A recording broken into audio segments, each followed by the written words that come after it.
14 फरवरी को दिल्ली मुंबई के बीबीसी दफ्तर पर आयकर विभाग का सर्वे हुआ। आयकर विभाग ने इंटरनेशनल टैक्स में गड़बड़ी को लेकर बीबीसी के दफ्तर में जांच शुरू की। बीबीसी ने आयकर विभाग के सेक्शन पर सिर्फ इतना कहा है कि वो जांच में पूरा सहयोग कर रही है।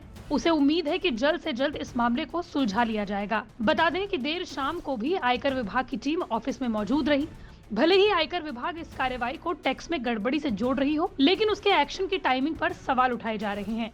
वजह बीबीसी की डॉक्यूमेंट्री, जिसे 17 और 24 जनवरी को 2 पार्ट्स में रिलीज किया गया। ये डॉक्यूमेंट्री गुजरात दंगों में प्रधानमंत्री नरेंद्र मोदी की भूमिका पर बनी थी, जो रिलीज होते ही विवादों में आ गई।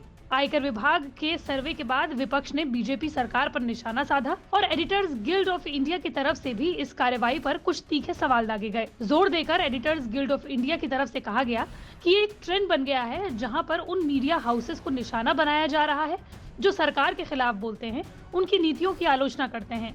इससे पहले न्यूज क्लिक और न्यूज लॉन्ड्री के दफ्तरों पर भी ऐसे ही छापेमारी की जा चुकी है। एडिटर्स गिल्ड ऑफ इंडिया ने इसे जांच एजेंसियों का दुरुपयोग बताया और साथ ही अपील की कि हर स्थिति में मीडिया की आजादी का पूरा ध्यान रखा जाए, जांच सिर्फ दायरे में रहकर की जाए।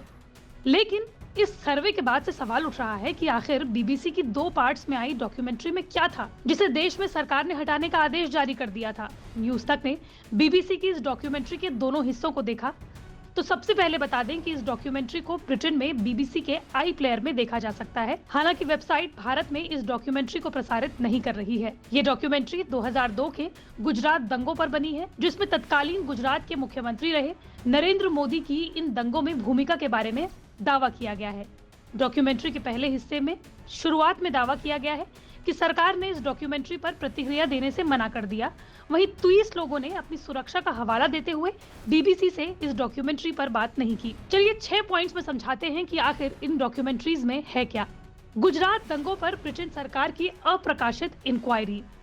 जी हाँ, डॉक्यूमेंट्री की शुरुआत में बताया गया है कि फरवरी 2002 को साबरमती एक्सप्रेस के उस रेल कोच को आग लगा दी गई, जिसमें हिंदू संगठन के स्वयंसेवक सवार थे, जिसमें गुजरात के गोधरा में 59 लोगों की मौत हो गई। इस कोच में आग किसने लगाई, इस पर आज भी विवाद है। हालांकि इस घटना के ठीक एक दिन बाद 28 फरवरी 2002 को गुजरात में दंगे भड़क गए। डॉक्यूमेंट्री की शुरुआत में ही दावा किया गया है कि गुजरात दंगों के बाद ब्रिटेन के विदेश मंत्रालय के विदेश सचिव जैक स्ट्रॉ ने एक इंक्वायरी कमेटी बिठाई और मामले की जांच करने के लिए कुछ लोगों को गुजरात तक भेज दिया। इस रिपोर्ट में तत्कालीन सीएम मोदी को दंगों का सीधा जिम्मेदार बताया गया। कथित रूप से कहा गया कि ये दंगे जितना रिपोर्ट हुए उससे कहीं ज्यादा उग्र थे और इनका मकसद था मुस्लिमों को हिंदुओं की जगह से निकालना। डॉक्यूमेंट्री में कहा गया कि दंगे राजनीति से प्रेरित और प्लानिंग के तहत मुस्लिम महिलाओं का रेप किया गया। डॉक्यूमेंट्री में उस ब्रिटिश डिप्लोमेट का बयान भी दिखाया गया जो ब्रिटिश इंक्वायरी का हिस्सा था। हालांकि ना तो उनकी शक्ल दिखाई गई और ना ही आवाज। डॉक्यूमेंट्री में डिप्लोमेट ये दावा करते हैं कि दंगों में करीब 2000 लोगों की हत्या हुई, जिसमें ज्यादातर मुस्लिम थे। डॉक्यूमेंट्री में दंगों के पीछे वीएचपी यानी विश्व हिंदू परिषद और आरएसएस को भी जिम्मेदार ठहराया। इसमें कहा गया कि बिना सरकार की सहमति में इतना बड़ा दंगा नहीं भड़क सकता था। पुलिस की भूमिका। डॉक्यूमेंट्री में कहा गया है कि विश्वस्त रिपोर्ट दावा करती है कि तत्कालीन सरकार ने पुलिस से मीटिंग कर दंगों को न रोकने के लिए कहा था।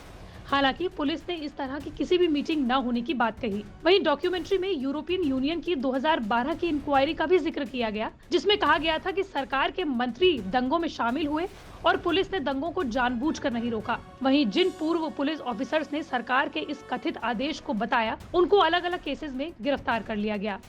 दंगों के बाद मोदी का इंटरव्यू। डॉक्यूमेंट्री में दिखाया गया है कि दंगों के तुरंत बाद जब तत्कालीन सीएम मोदी से बीबीसी संवाददाता जिल मैकगिवरिंग ने इंटरव्यू लिया और राज्य के हालातों पर सवाल उठाए, तो मोदी ने उन्हें अपनी सूचना सही करने के लिए कहा। साथ ही दावा किया कि उनके राज्य में शांति है। उन्होंने पत्रकार के दावों को गलत प्रोपेगेंडा बता दिया। मोदी के खिलाफ बोलने वाले जेल में या फिर मौत। डॉक्यूमेंट्री में कहा गया है कि जिन्होंने भी दंगों को लेकर मोदी के खिलाफ आवाज उठाई, उन्हें किसी न किसी केस को लेकर जेल में डाल दिया गया या फिर उनकी मौत हो गई। इसमें गुजरात के पूर्व गृह मंत्री हरेन पांड्या का भी जिक्र है, जिनकी लाश उनकी कार में मिली थी। साथ ही इसमें Gujarat police intelligence RB Shiv Kumar और आईपीएस ऑफिसर संजीव भट्ट का नाम भी शामिल है, जिन्होंने कहा कि मोदी के निर्देश पर पुलिस ने दंगों को नहीं रोका। डॉक्यूमेंट्री में कहा गया है कि बाद में 2022 में श्री कुमार को झूठे सबूत देने के मामले में गिरफ्तार कर लिया गया और संजीव भट्ट कई समय से पहले से ही जेल में है। मोदी की साख पर सवाल। डॉक्यूमेंट्री के अंत में दिखाया गया है कि दंगे के बाद ब्रिटेन ने मोदी के खिलाफ 2005 में ट्रैवल बैन लगा दिया था। अमेरिका ने भी मोदी का वीजा कैंसिल कर दिया। हालांकि 2012 में गुजरात के दंगों की जांच के लिए सुप्रीम कोर्ट की बनाई कमेटी ने नरेंद्र मोदी को क्लीन चिट दे दी, जिससे उनका प्रधानमंत्री की रेस में आगे बढ़ने का रास्ता साफ हो गया। इसी के बाद दोनों ही देशों ने अपने आदेश वापस ले लिए। पूर्व विदेश सचिव स्ट्रॉ कहते हैं कि भारत के साथ दोनों ही डिप्लोमेटिक संबंध खत्म नहीं कर सकते थे, लेकिन मोदी की प्रतिष्ठा पर सवाल खड़े उठ गए। हालांकि इस डॉक्यूमेंट्री में ऐसा कुछ भी नहीं है जो पहले से इंटरनेट पर मौजूद न हो।